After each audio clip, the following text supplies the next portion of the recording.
Vamos a orar, poner en las manos del Señor este tiempo para que Él se glorifique en nosotros y pedir que podamos entender lo que el Señor quiere hablarnos en esta hora. Padre eterno, quiero poner en tus manos, Señor, este tema de hoy para que seas tú bendiciendo nuestras vidas, para que tu Espíritu Santo sea acomodando, Señor, lo espiritual a lo espiritual en nuestros corazones, sea ayudándonos a comprender el mensaje de hoy, a entender tu palabra, que puedas quitar, Señor, cualquier fortaleza que se levante en nuestras mentes, en nuestros corazones contra el conocimiento de Cristo, Señor, y nuestros pensamientos, Padre, puedan ser llevados cautivos a tu obediencia, Padre. Te lo pedimos en el nombre de Cristo Jesús. Amén. Tenemos dos personas también que nos están visitando y quisiera que le diéramos un fuerte aplauso a Teresa Pérez y a Jorge Alvarado. Démosle un fuerte aplauso. Bienvenidos. Estamos alegres de que estén con nosotros en esta mañana preciosa. Bueno, hoy quiero hablar sobre un tema que he titulado Un corazón reformado. Voy a hacer una pruebita aquí. Usted sabe que ya estamos pronto al 31, ¿verdad? A celebrar algo muy importante. ¿Sabe qué es, verdad? El Día de las Brujas, no. Aquí no celebramos el Día de las Brujas. No sé si usted lo hace, pero preferimos celebrar a Jesucristo. Preferimos celebrar la vida. Preferimos celebrar la salvación, ¿verdad? Que la muerte, que la brujería, la hechicería, aunque sea simbólico, aunque parezca inocente, no, celebramos a Cristo. Eso es lo que nosotros celebramos. Y hoy quiero hablarles sobre un corazón reformado. ¿Y de qué viene la palabra reformado? Por supuesto que de la reforma, ¿verdad? No voy a hacer un esbozo histórico. Tenía pensado invitar a una historiadora que es creyente, es predicadora también, pero será el otro año, si Dios lo permite, para que nos ayude acá con el tema. Sin embargo, sí quiero resaltar algunas cosas. La reforma protestante, recuerden que nace en la crisis de la iglesia, donde existían algunos abusos conocidos. El más conocido era el de la indulgencia. Y hay una frase que Texel, que era el recogedor de ofrendas en aquella época, que llegó a la iglesia donde estaba atendiendo el teólogo Martín Lutero en ese momento, él hacía y daba una promesa a la gente: en el momento que la moneda suene en el cofre, o sea, en el alfolí nosotros que recogemos, un alma sale del purgatorio. Esa era su proclama. Luego comenzaron a enseñar que por medio de la ofrenda usted podría pagar también los pecados futuros, cubrir sus pecados futuros. Entonces habían personas que ofrendaban por los pecados que iban a cometer el fin de semana. Qué bonito, ¿eh? Los pecados que iban a hacer, y eso cubriría sus pecados. Martín Lutero, cuando oyó este anuncio, agarró 95 puntos que lo estudiamos generalmente con los jóvenes, creo que la semana pasada, y los clavó en la puerta de la iglesia en contra de esta práctica y de otros temas más. Ahí puede buscar las 95 tesis de Martín Lutero. Martín Lutero era un monje agustiniano, para que ustedes sepan, de la teología de San Agustín, que he hablado en otras ocasiones, y reclamó que eso no estaba bien, prometer la salvación, ¿verdad? En este caso, el tema del salir del purgatorio, que luego él refutó que no había base en las escrituras para la creencia del purgatorio, por dinero. Y no quiero que ustedes piensen que estoy señalando a la iglesia tradicional nada más en ese momento de error. Nosotros también, como iglesia evangélica, en esta época, lamentablemente, también hay iglesias, no nosotros no, ¿verdad? Pero estoy hablando de forma general. También hay congregaciones que prometen ahora sanidad, liberación, la conversión de un familiar por una ofrenda, ¿verdad? Para poder solventar los gastos del templo y lo que se necesita. Y si la Biblia habla de la ofrenda, y si la Biblia habla que Dios bendice al dador alegre, pero Dios no nos promete riquezas, ni nos promete salvación, ni nos promete sanidad por dinero. Podría decirlo y tal vez esta iglesia estaría el doble, ¿verdad? Le prometemos algo al final, pero no. Porque ¿sabe qué? Como estudiamos la semana pasada, los que vinieron, acerca de la gracia de Dios, y si no, por ahí está en YouTube y en el Facebook el tema, estas cosas son un regalo de Dios para nosotros. Son gratis. Dios nos sana gratuitamente.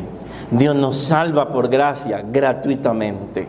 Y las bendiciones de Dios, aún sobre los buenos y los malos, su gracia común es sobre todos y es gracia porque es gratuita y es para todos nosotros.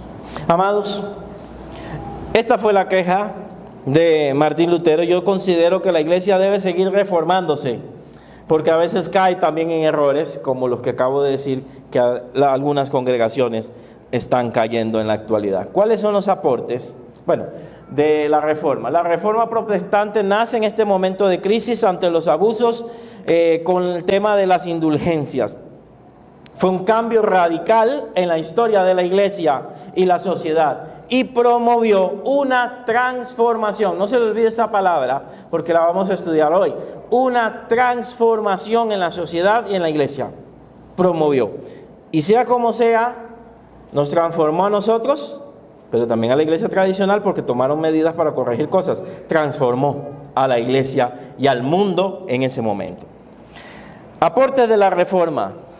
Hermanos, un impacto en la sociedad, en la iglesia hoy. Nuevas libertades espirituales. Ahora no solamente un sacerdote puede orar por nosotros. Entendemos que todos tenemos libertad para entrar al trono de la gracia, que todos podemos orar, que todos podemos hablar con el Padre. Acceso a la Biblia. La Biblia solamente podría tener acceso los religiosos y en el latín, no se explicaba en el idioma de las personas. Todavía hay congregaciones que la leen en latín, ¿verdad? O hacen algunas oraciones en latín. La palabra era predicada en ese tiempo y enseñada en latín. Martín Lutero era alemán, la gente no entendía la lectura. Desde ahí se usó la imprenta de Gutenberg, la primera imprenta que hubo, para imprimir la primera Biblia al alemán, debido a la queja de este hombre. Debido a la queja de él, existen traducciones evangélicas y católicas, y muy buenas ambas.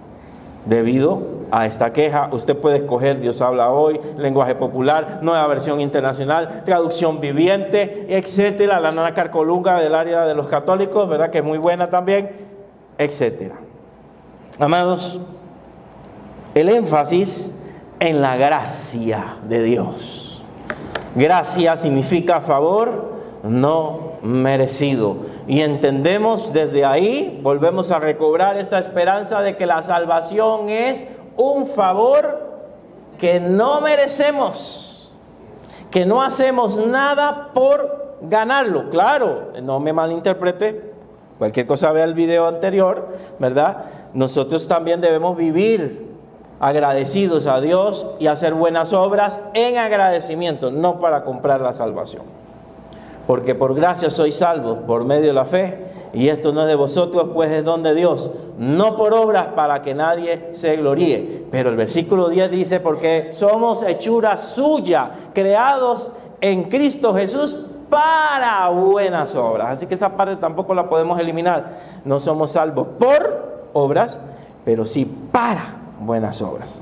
No al revés, somos salvos para buenas obras. Entonces Dios nos acepta como somos, nos recibe por gracia, pero espera que a través del Espíritu Santo y la palabra vayamos cambiando día tras día. Y no podemos ser los mismos desde cuando entregamos nuestra vida a Cristo. Y no seremos los mismos porque Él nos transforma de día en día. Así que es un cambio radical, ¿verdad? Renovación de los valores sociales, compromiso con la justicia y las 5 solas que también prediqué el año pasado, si no me equivoco, que son muy importantes para la iglesia. 5 solas. Solamente a través de Cristo es la salvación. Solamente en Cristo, decía un coro viejito, ¿verdad? Solamente en Cristo, solamente en Él. Sola fe, solo por medio de la fe.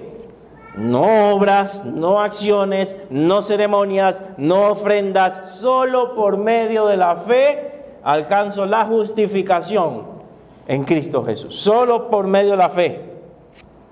Solo gracia, como ya le dijo. Solo es el favor inmerecido de Dios hacia nosotros el que nos salva. Solo escritura. Hay grupos que han añadido la Biblia más esto.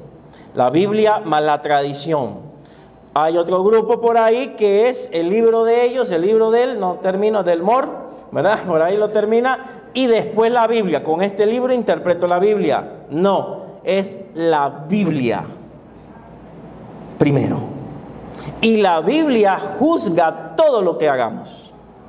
No al revés, no es la tradición juzga la Biblia y la interpreta. No, la Biblia juzga lo demás que hagamos. Esto se ha ido perdiendo aún en las iglesias evangélicas. A veces no es solo la Biblia, es las habladas del pastor, las ideologías, la filosofía, la ciencia, un montón de cosas va primero y hay un versiculito bíblico por ahí para acomodar el asunto. No, solo escritura. Y usted ha podido ver, no somos perfectos por supuesto, pero tratamos en esta iglesia de dar Biblia.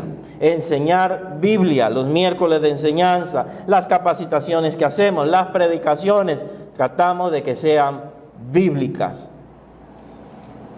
Se me puede escapar algo porque soy un humano, no soy perfecto, me equivocaré en algún dato, pero eso es nuestro énfasis, por eso se llama Centro Bíblico, Luz y Esperanza. Biblia, solo escritura, y al final, ¿solo qué? Solo gloria.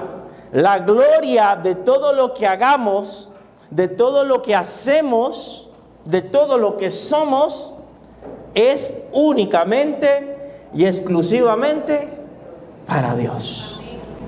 No es para el pastor. No seguimos un hombre, seguimos a Cristo.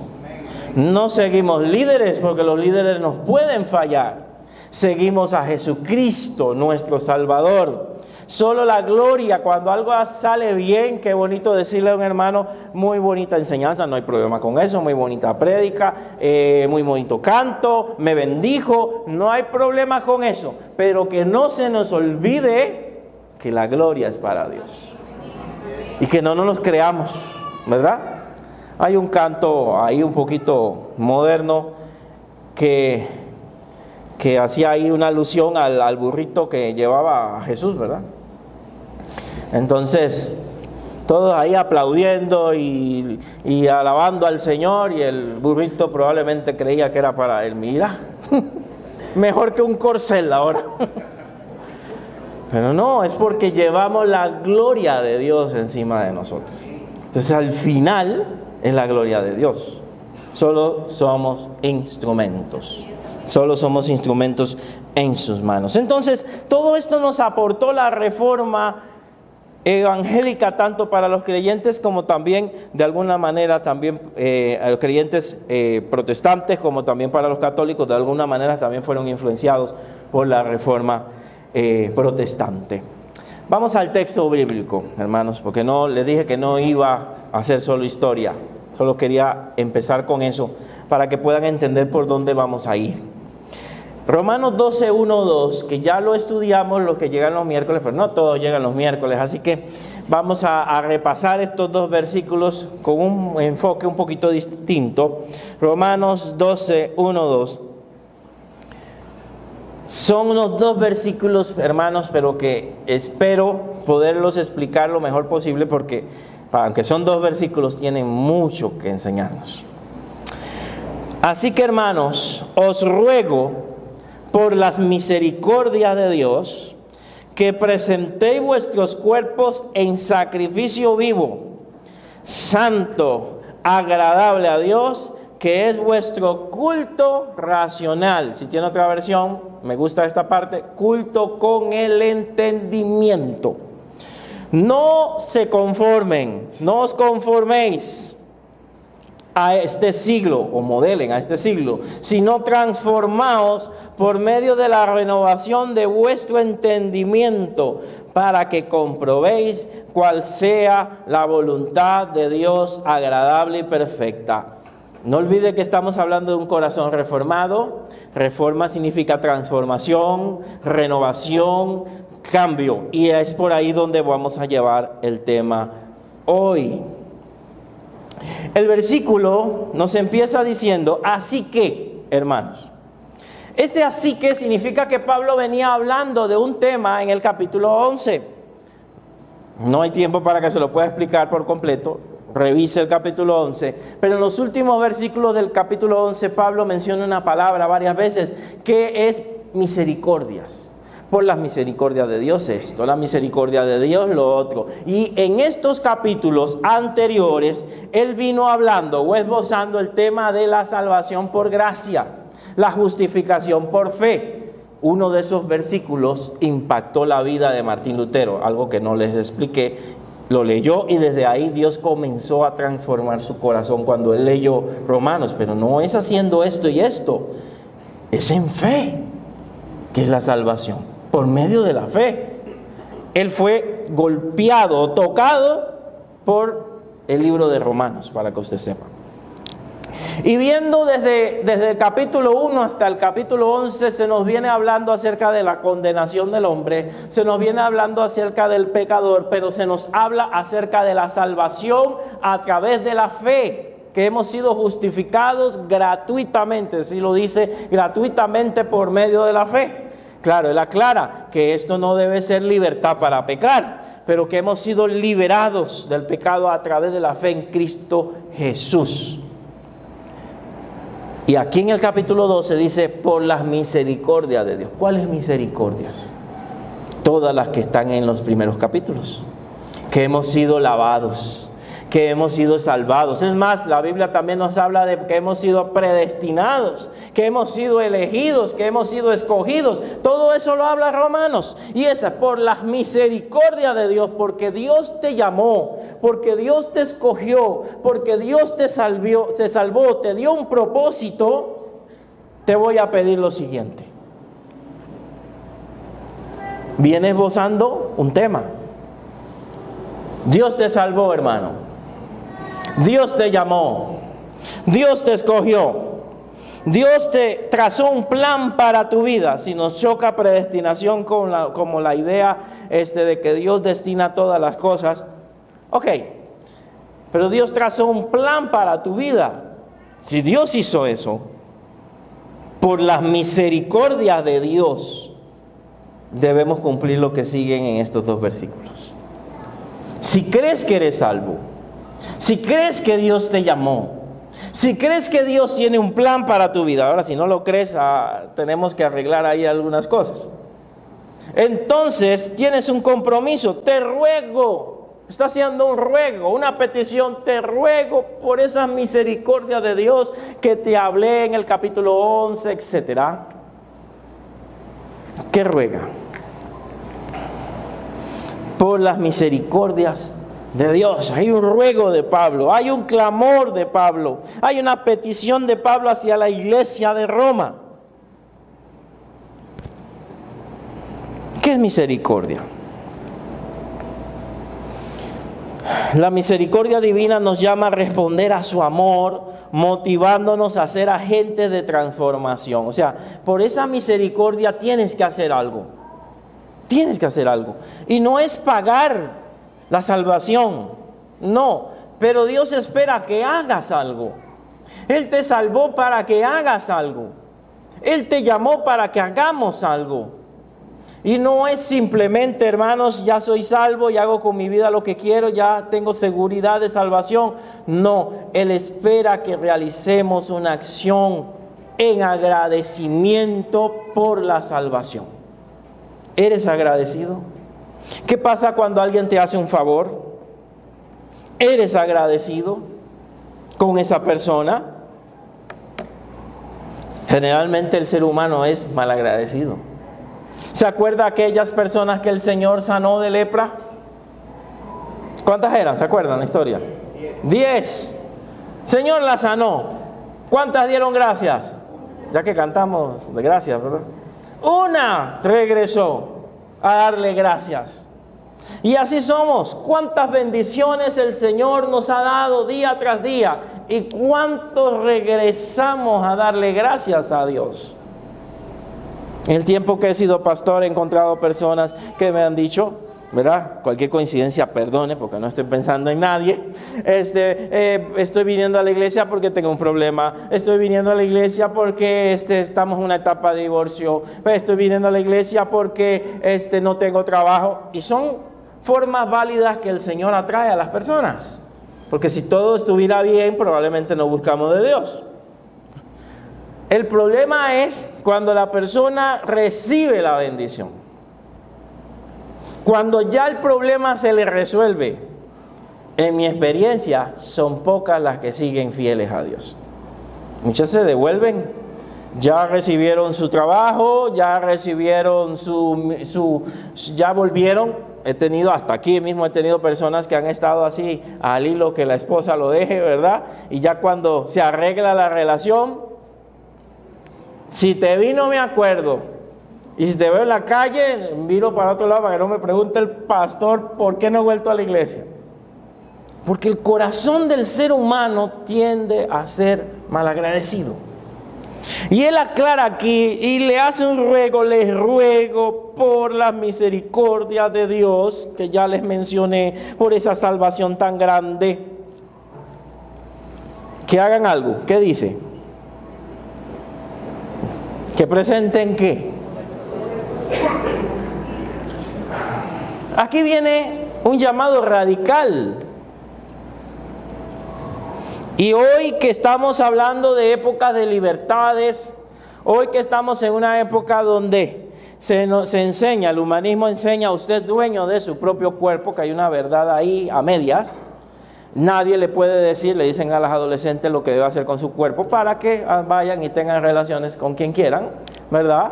En esta época de liberalidad, la Biblia nos dice que lo que debemos presentar, ¿qué es? Nuestros cuerpos. Pero el cuerpo no es importante. El cuerpo no es necesario, lo que a Dios le interesa es el alma. ¿Verdad? ¿Cuánto hemos oído así? Lo más importante es el alma, lo que hago con el cuerpo no importa, porque a Dios le interesa es mi corazón, a Dios. Ojo con eso, que es una mala interpretación de cuando el Señor dijo que no es lo que entra al cuerpo lo que contamina al hombre, sino lo que sale. Pues él está hablando de los alimentos. Y él está hablando del pecado que nace primero, ¿a dónde? En el corazón. Pero ¿quién es el que ejecuta el pecado? Primero usted piensa y después actúa. Pasa por la mente lo malo que vayamos a hacer o lo bueno que vayamos a hacer. Pero el cuerpo es el instrumento. El cuerpo es el que ejecuta cualquier pecado. Hermano, la mayoría lo hacemos con el cuerpo. Golpea a alguien con el cuerpo. Una mala mirada con los ojos, con el cuerpo. La fornicación con el cuerpo. Así que él dice, presenten vuestros cuerpos en sacrificio vivo. Pudo haber dicho aquí, hermanos, y no me vea como legalista, pudo haber dicho aquí, presenten el alma. Pero Pablo quería ir más allá y estaba bien, el alma. Presenten sus corazones, pero para que no le malinterpreten y piensen que nada más era lo interno, presenten vuestros cuerpos, porque cuando presentas tu cuerpo también presentas tu alma, porque no nos podemos separar, somos cuerpo, alma y espíritu, estamos unidos. Yo no sé, esa división a veces nos ha creado problemas. Es más, cuando decimos que vamos a evangelizar, vea cómo está en nuestra jerga, vamos a salvar las almas. Y el cuerpo no se salva. No importa. Y nos preocupamos de que la persona acepte a Cristo. Pero tiene hambre, tiene frío, tiene un problema. Eso también es importante, porque no puedes dividir a la persona. Si usted aquí, puede ser que tenga hambre, ¿verdad? Si usted aquí tiene hambre en este momento, y yo estoy, hable hasta las 12, y dale, yo emocionado aquí, hablando y hablando, y a usted le están sonando los tambores, el estómago, y no es la batería, ¿verdad? Los tambores, probablemente usted se comienza a desconcentrar, por muy buena que esté la exposición. Si usted viene aquí con un dolor de cabeza, si está enfermo, ¿verdad? La parte enferma va a afectar la parte espiritual, aunque querramos o no. Y aunque usted esté concentrado, ahí va el dolor que lo va a desconectar en algunos momentos. Porque estamos unidos. Si usted le pasó algo, perdió un familiar y de repente viene a un culto y tal vez, por decirle algo, el canto que entonamos tal vez habla de levantar las manos, pero no siento levantar las manos, porque estoy triste. Eso no es pecado, ¿verdad? Porque tengo una condición en mi alma, pero me va a afectar para lo demás, para lo físico y probablemente hasta, no me vea poco espiritual, hasta para orar. Me va a costar concentrarme porque tengo una situación en mi corazón. Estamos unidos. Así que acá cuando él dice sacrificio vivo de los cuerpos, lo dice es para no dejar de lado el cuerpo, pero está incluyendo todo lo demás. Nos presentamos por completo, lo que quiere decir. Por completo a Dios. En el Antiguo Testamento, cuando ofrecían un sacrificio, llevaban el animal entero. No que llevaban la orejita, nada más, o las patas. El animal iba completo y se presentaba delante de Dios. Y aquí dice, presentéis vuestros cuerpos en sacrificio vivo, o sea, de forma completa, preséntate delante de Dios como un sacrificio vivo. ¿Qué significa eso? Para los judíos, el momento, en ese tiempo, el momento de la ofrenda era sumamente importante. El momento del sacrificio era sumamente importante por sus tradiciones, por lo que dijo Moisés. Era un momento de adoración, era un momento de alabanza, era un momento de gratitud. Aquí me está queriendo decir que la alabanza soy yo, que la ofrenda es usted, vivo. Usted es la ofrenda a Dios. Su actitud cuando entramos por esa puerta, usted es la ofrenda. Antes de dar la ofrenda, usted ya ofrendó. Para que sepa. Antes de dar lo que usted va a dar, ya usted ofrendó con la actitud, con sus pensamientos. Usted ya está ofrendando. ¿Se recuerda a Caín? Cuando nos dice la Biblia que a Caín y Abel iban a ofrecer, dar una ofrenda a Dios. Ya Caín ya tenía un pensamiento en la cabeza que le estaba rondando de eliminar a su hermano por envidia, ¿verdad? La Biblia dice que Dios no aceptó a Caín en Génesis ni la ofrenda suya, y lo aclara, ni a Caín ni a la ofrenda suya. Significa que Dios vio el corazón de Caín primero. Hay gente que teologiza, y no está mal por la parte simbólica, que era porque él estaba ofreciendo, por así decirlo, legumbres y verduras y todo lo demás. Y Abel ofreció una oveja, por así decirlo. Sí, no. Eso es símbolo para nosotros de Cristo, por supuesto. Pero era la actitud lo que Dios vio. Porque Dios recibe lo que le damos y podemos darle. Sería injusto. Era su corazón. ¿Con qué corazón le canto? ¿Con qué corazón le alabo? ¿Con qué corazón me siento a escuchar la palabra? ¿Con qué corazón estoy en este lugar? Estoy aquí sentado, pero mi alma está en otro lado. Estoy aquí sentado, pero mi alma está en el baile. Mi corazón está en el play.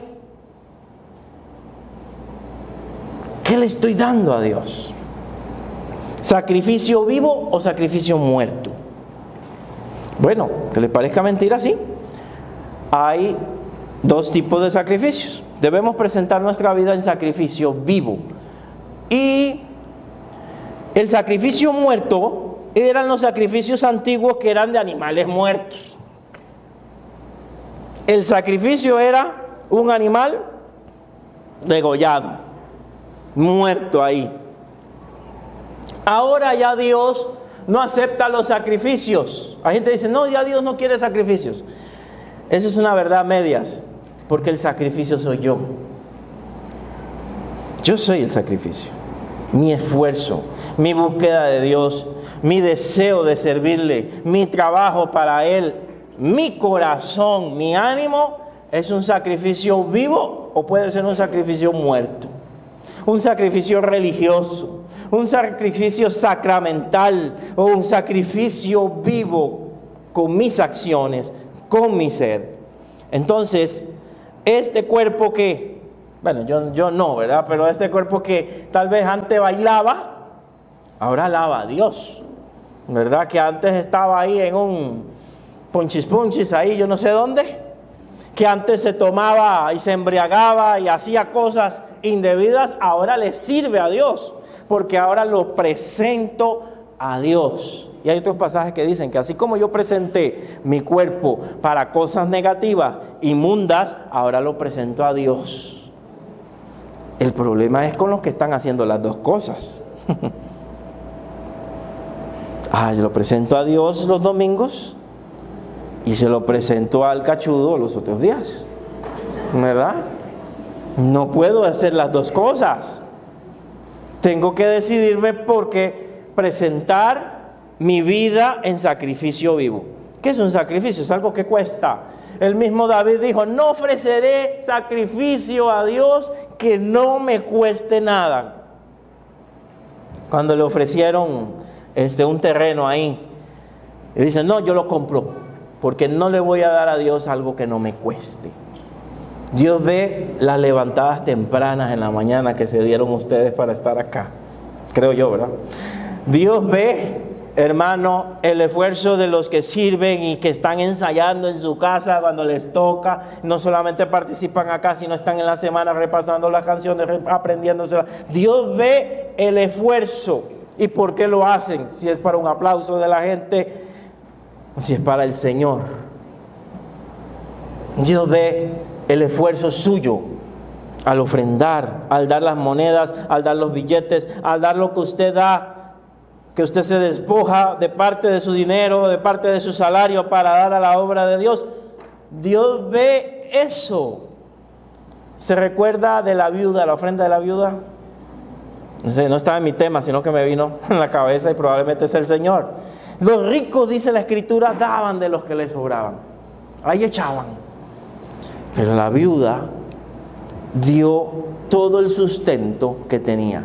Las blancas no eran una moneda, tenía valor, pero no como las que daban los ricos. Y ella lo echó. Probablemente eso para los demás no era nada. Pero delante de Dios la ofrenda de ella valía más. Porque no era de lo que le sobraba, sino que era lo que le costaba. A veces, hermanos, a Dios le damos sobras. No voy a hablar de la ofrenda, aquí voy a ir terminando. Pero a veces estamos acostumbrados a dar sobras. Lo que llamaban antes, y se tergiversó, limosnas para Dios. No, es de lo que me cuesta para que tenga valor. Tiene que costarme, tiene que haber un esfuerzo. Sobras, el Señor no ocupa sobras.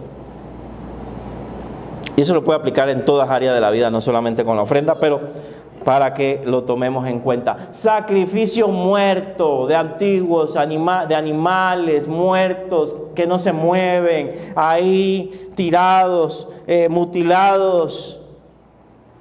Ya Dios no quiere eso. Sacrificio es usted.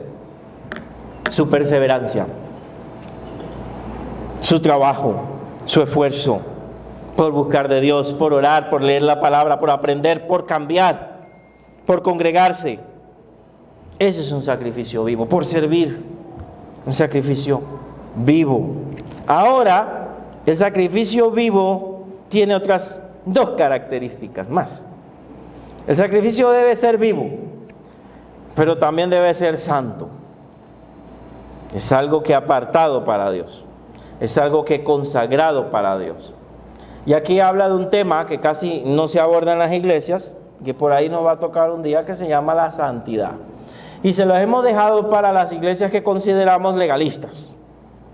Pero la santidad no es solamente para las iglesias tal vez más extremas en algunos puntos externos. La santidad es para todos. La Biblia dice, sed santos, y lo repite Pedro, como yo soy santo. Sed santos en toda vuestra manera de vivir. Y no es perfecto porque ninguno, ni yo soy perfecto. Nadie es perfecto.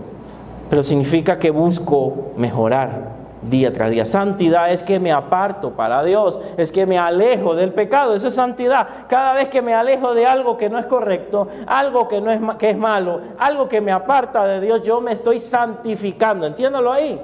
Me estoy alejando de esto. Y hay cosas que no necesariamente son pecados. Yo no soy pastor de dar una lista de pecados. Pecado, ¿se acuerda años atrás, muchos años atrás, cuando las iglesias evangélicas empezaron, ¿verdad? A la centroamericana, y por misioneros, gracias a Dios por ellos, por su trabajo, pero como veían a los latinos muy loquitos, entonces, prohibido el baile, prohibido las películas, no, el cine está prohibido, prohibido la playa, prohibido, y como una lista, ¿verdad?, de todo lo que no se debe de hacer. Todo esto es prohibido, prohibido, prohibido, prohibido. La Biblia dice que no es cuestión de no gustes, no tomes, no uses, no es una lista, porque la ley tiene que estar escrita en nuestro corazón por medio del Espíritu Santo. Sin embargo, yo tengo el Espíritu Santo y yo puedo percibir lugares donde no debo de estar, compañías con las cuales no debo de tener ahí un tipo de relación. O sea, no somos tontos, hermanos, tenemos el Espíritu Santo, pero a veces lo acallamos y lo apagamos para seguir en lo que nos gusta. Sabemos que es pecado, pero queremos seguir en él. Entonces no es una lista, pero hay ambientes donde no deberías estar. Hay cosas que no deberías consumir. Hay amistades que no deberías de tener. Y te lo aseguro que el Espíritu ya te ha hablado en tu corazón. Pero es que no está en la Biblia. No todo va a estar en la Biblia. Para eso nos dejó el Espíritu Santo, para que nos guíe día tras día. Y hay cosas que pueden ser que no sean malas, hermanos. Literalmente no sean malas. Pero tal vez para usted sí es malo, porque lo está alejando de Dios. Y tiene que tomar decisiones. Puede ser que un hobby te esté alejando de Dios. ¿Qué pasa en Costa Rica cuando hay partido? Aquí no, ¿verdad? Cuando hay partido de fútbol. ¿Es pecado el fútbol? Depende, dice alguien. Depende con qué equipo estés. No. ¿Es pecado el fútbol? No. Pero hay unos ambientes en algunos lugares que hay que pensar, ¿verdad? En algunos momentos. Cuando hay partidos de fútbol, vea que no estoy satanizándolo, generalmente sube la violencia doméstica. Ya hay estadísticas de eso. Cuando no gana el partido, el equipo que usted quiere, hay violencia doméstica en la casa. Los vocabularios cuando le meten un gol a tu equipo. ¡Aleluya! Lo dudo mucho, hermano. Lo dudo muchísimo, ¿verdad? Lo dudo mucho que usemos un buen vocabulario. Y depende del ambiente, con qué amigos estoy, en qué ambiente estamos, qué hay alrededor, si hay licor, ¿verdad? No es una copita simbólica la que se van a tomar de la cena del Señor, chiquitita. ¿Qué nos puede llevar una cosa a la otra? ¿Es malo el fútbol? No. Dejo de asistir a la iglesia porque hay un partido. Dejo de ir a la iglesia, como pasó cuando estaban dando la novela de Moisés, que estamos hablando, ¿verdad? Pastor, pero me quedé viendo la novela de Moisés. Bíblica. Mira cómo he aprendido. Me di cuenta que José le gustaba a la muchacha tal. ¿Eso dónde está, hermano? En ningún lado. Ahí le añaden más carne al asunto en estas cosas. No es malo, pero puede ser que para mí sí me aleje de Dios. Y entonces el Señor me pida cuentas y yo tenga que tomar una decisión. No a los partidos cuando hay culto. No a esto porque esto me aleja de Dios. No a este tipo de ambientes, no a este tipo de amigos. Y no quiero ser legalista, lo que quiero decir es que deje escuchar al Espíritu Santo. Escuche lo que el Espíritu Santo le dice cuando no es bueno eso. Y si está en la Biblia, tampoco no te pongas a pelear con el texto bíblico. Está, aunque no me guste, ahí lo dice, así es. Entonces, el sacrificio debe ser santo, agradable a Dios. Los hijos de Aarón eran sacerdotes, ¿verdad? Eso es un tema en sí. Los hijos de Aarón eran sacerdotes, pero la Escritura nos dice que un día llegaron y ofrecieron sacrificio extraño, ofrenda extraña a Dios. Y la Biblia dice que fuego salió del altar y los quemó. Aarón quedó traumatizado.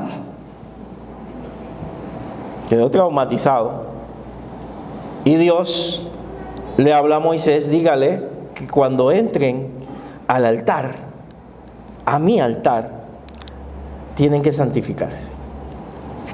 Y habla ahí de la embriaguez por ahí. O sea, está insinuando que esos se tomaron unas copitas y ahí estaban sirviendo a Dios, ¿verdad? Bien tomaditos del día siguiente, más otras cosas. El Señor lo fulminó. Gracias a Dios que el Señor no fulmina tanto, literalmente. Pero hay vidas y familias fulminadas porque no están haciendo la voluntad de Dios. Tengamos cuidado de ofrecer sacrificios que no son santos a Dios. Ojo, perfección ninguno. Todos fallamos. Pero ¿qué nos pide aquí? Nos pide que seamos perfectos. Quiero retrocederme un poquito al 1 para que no se lleve una intención, significa que el fuego me va a consumir, ¿verdad? Presentéis. ¿Qué pide el Señor aquí? ¿Qué pide el Señor? Presentéis vuestros cuerpos.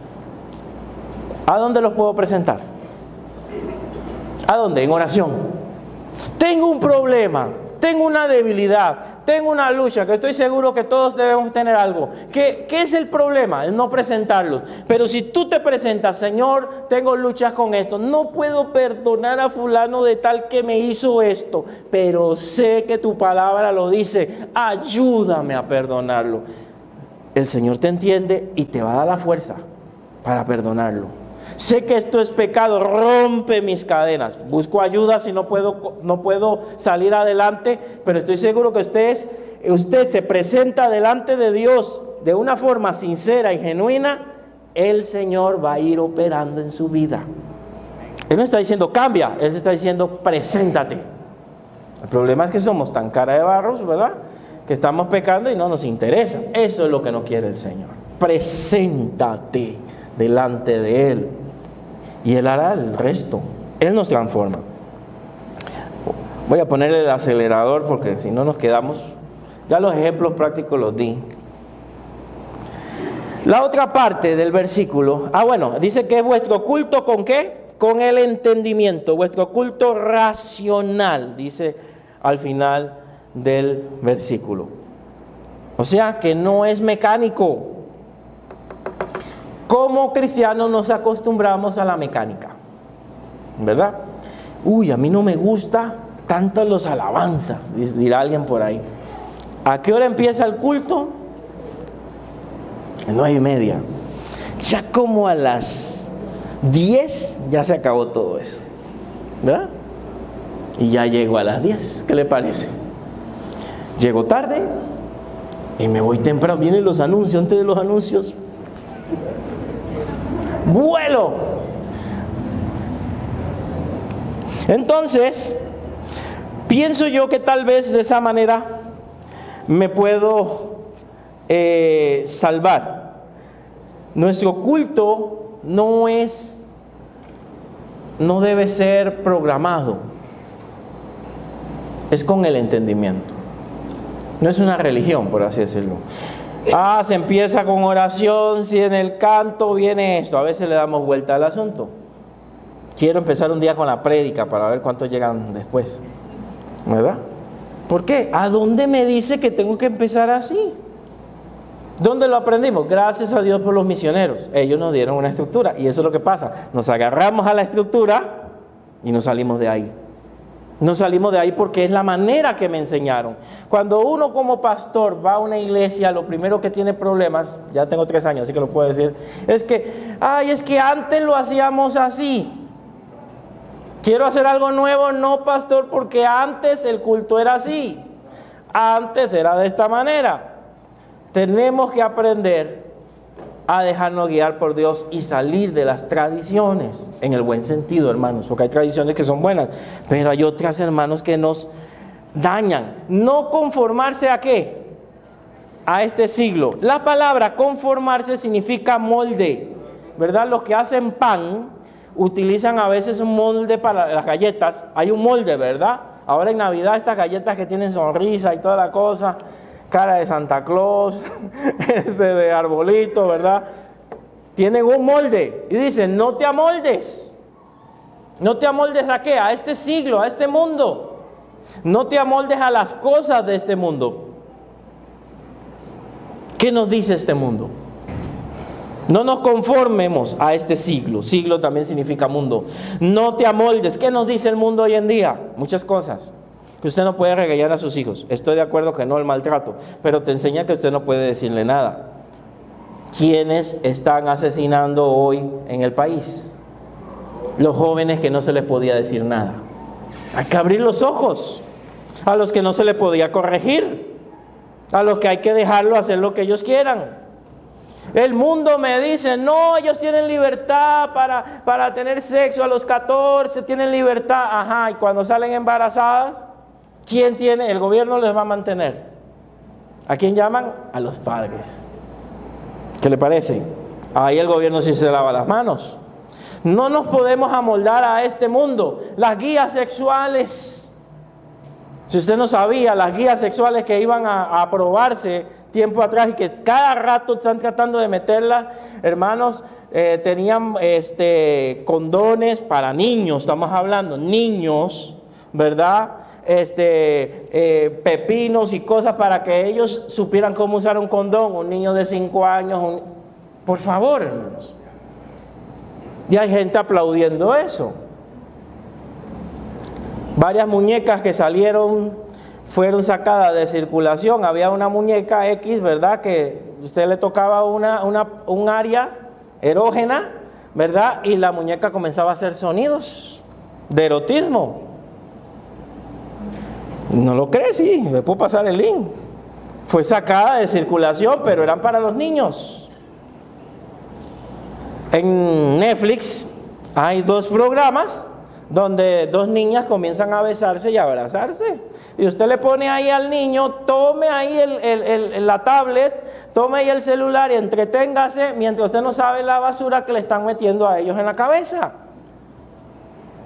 Hay que revisar qué están viendo, qué programa es. Hay 2 programas abiertamente en ese sentido. Dígame, legalista, pero si no quieren que formemos a la gente en la palabra de Dios, ¿por qué nos obligan a formarlos en sus ideologías? No nos debemos conformar ¿a qué? A este siglo. Y hay iglesias y hay personas que dicen, no, tenemos que adaptarnos. Y esto lo quiero aclarar por lo que voy a decir que va a parecer contradictorio más adelante. No nos podemos amoldar al mundo. No nos podemos amoldar a la filosofía del mundo. Hay iglesias ya adaptándose a lo LGTB, para que usted sepa. Ya tienen su liderazgo adaptado, no solamente para atenderlo, porque creo que todos debemos atender a todo tipo de personas y ayudarles, no me malinterprete. Todos debemos ayudar a las personas, sino para integrarlas inmediatamente al liderazgo, a todo. Ya están en función, no mencione sus nombres, algunas son muy grandes. Y ya está trabajándose en ese sentido, porque para alcanzar más gente hay que adaptarnos. No. Sino más bien no me amoldo a este mundo, pero lo que sí debo hacer es transformarme. La palabra transformarse es metamorfos en el griego, que significa cambio de identidad, de sustancia. Es una transformación. Y pongo ahí ¿Qué es lo que quiere que nos transformemos? Hablamos del cuerpo, pero para que el cuerpo responda tiene que haber un cambio aquí en la mente. Transformen su mente. Transformen su manera de pensar. Aquí la Dios habla hoy, me gusta la traducción acá, porque tal vez la van a entender mejor. No vivan según los criterios del tiempo presente. Cambien su manera de pensar. Si usted se amoldó a lo que le dijo el mundo, cambie ese chip que no es correcto. Cambie su manera de pensar para que así cambie su manera de vivir. Hay que cambiar. Y eso es reforma. Hay que cambiar aquí, en la mente. Hay que cambiar la manera de pensar. Este cambio, hermanos, empieza por no conformarse a este siglo, que implica rechazar las normas y valores del mundo. Sigue con una transformación. Ese cambio que obtiene la mariposa, por ejemplo, ¿qué pasa con la mariposa? Antes de ser mariposa, ¿qué es? Un lindo gusanito, ¿verdad? Una linda oruga. ¿Y qué hace esta oruga que tiene jardín? La oruga se mete en un capullo y tiene un proceso de transformación, y en ese proceso sufre cambios. Sufre un periodo de tiempo, un cambio interno, para que después rompa y salga las lindas mariposas que usted ve por ahí. ¿Cuánto le gustan las mariposas? ¿Y cuánto les gustan las orugas? Ahí está el problema. Que para ser mariposa hay que ser oruga primero. Y para pasar a mariposa hay que meterse en un capullo de transformación, donde ocurren cambios que no vemos, que tal vez ahora la ciencia sí puede con algún mecanismo ver cómo se va transformando el animal. Nosotros no lo vemos. El cambio ocurre internamente en nuestros dentro de nuestro cuerpo, en nuestra mente y en nuestro corazón. Es la transformación que se logra, hermanos, ¿a través de qué? A través de la palabra de Dios y el Espíritu Santo, donde le permito que la palabra me cambie y permito que el Espíritu Santo me guíe y me dirija a hacer lo correcto. Le dejo a Él operar. Y hay una parte final en este versículo. ¿Cuál es el resultado?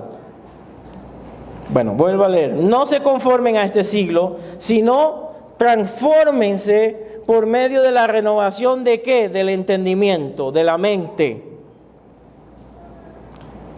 Cuando yo cambio la mente, mi manera de pensar. Cuando el pastor está predicando, por ejemplo, yo digo, eso es para él. No estoy cambiando la mente. Esas son ideas de él. No he cambiado aquí el chip. Cuando yo permito al Espíritu Santo que cambie mi manera de pensar, hay un beneficio. Para que comprobéis cuál sea la buena voluntad de Dios, agradable y... ¿Qué beneficio tiene usted por hacer la voluntad de Dios? Cuando yo permito a Dios que me cambie mi manera de pensar y me amoldo ya no al mundo, sino a la Biblia, sino a la palabra, sino al Espíritu Santo, cuando yo me amoldo a eso, yo tengo un beneficio. Compruebo, disfruto la voluntad de Dios, que va a ser agradable y perfecta. Cuando yo hago lo que yo quiera, Dios dice en su palabra pero yo hago esto. Ahí dice la Biblia, pero eso es para los religiosos. Cuando yo no me acomodo, voy a padecer y voy a sufrir en la vida. Cuando yo me acomodo a la voluntad de Dios, eso significa que voy a experimentar ¿qué?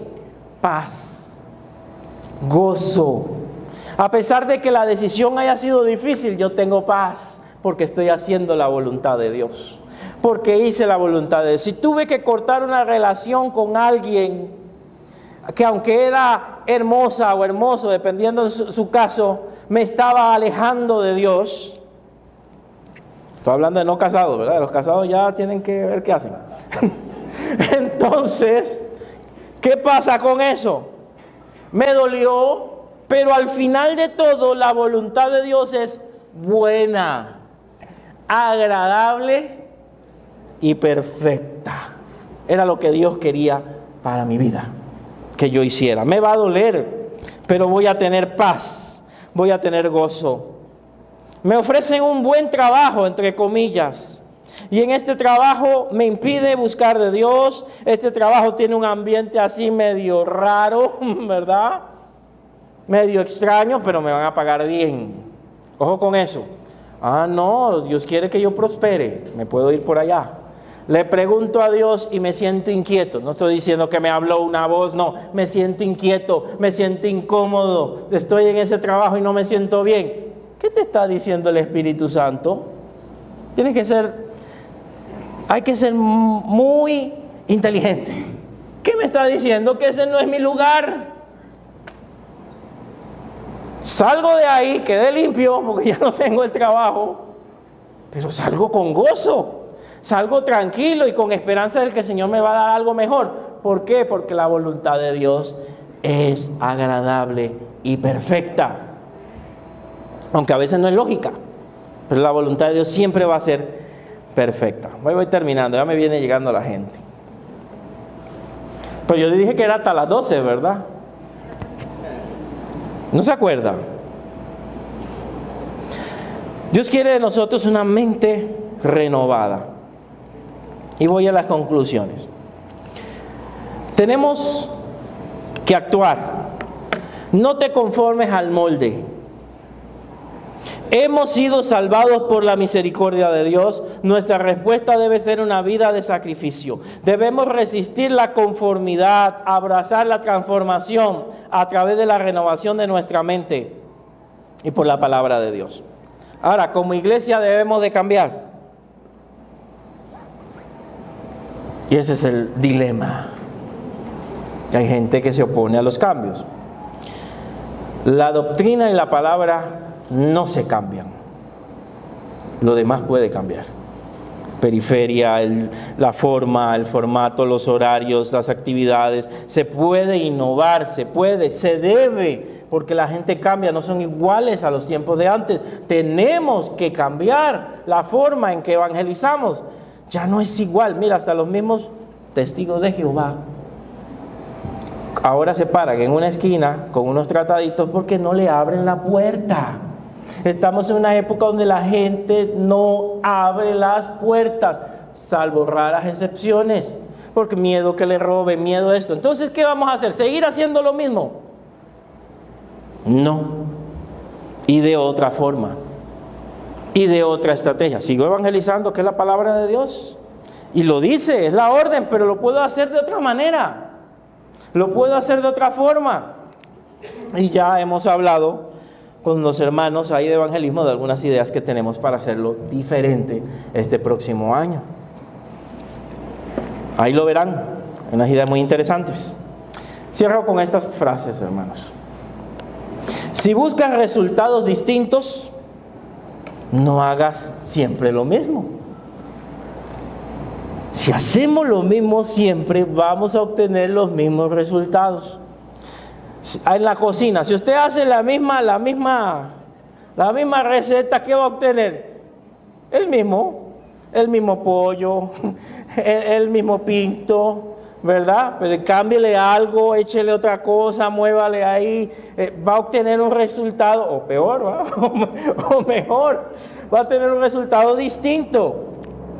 Y en la iglesia también, hermanos, necesitamos cambiar cosas. A veces en la iglesia es difícil. Cuando vino la pandemia hay gente que se molestó porque hicimos los cultos de cierta manera. Estábamos obligados a hacerlos así. Los horarios, las filas, había que hacerlo así en ese momento.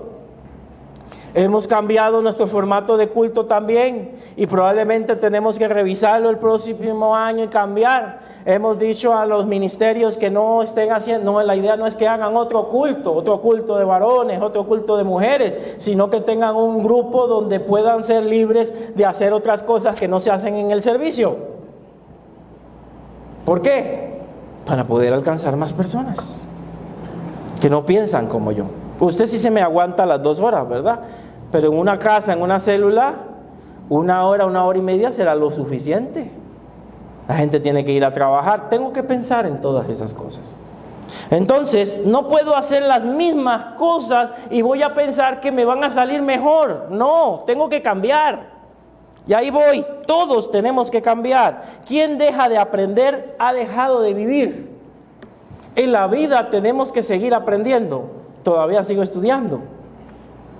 No sé hasta qué edad, pero todavía sigo estudiando porque no lo he aprendido todo, porque necesito aprender. Cuando una persona nos dice, no, ya yo tengo tantos años, ya nadie me enseña, murió, ahí se estancó. Nunca paramos de aprender. Y como dijo Pablo Neruda, hermanos, nosotros los de antes ya no somos los mismos. Usted mírese en el espejo y ya ve que no es lo mismo. Está más bonita, ¿verdad? No somos los mismos. Ya estaba revisando una foto y me di cuenta que no soy el mismo. No somos los mismos. Cambiamos. Nuestras células cambian día tras día. No podemos seguir haciendo lo mismo.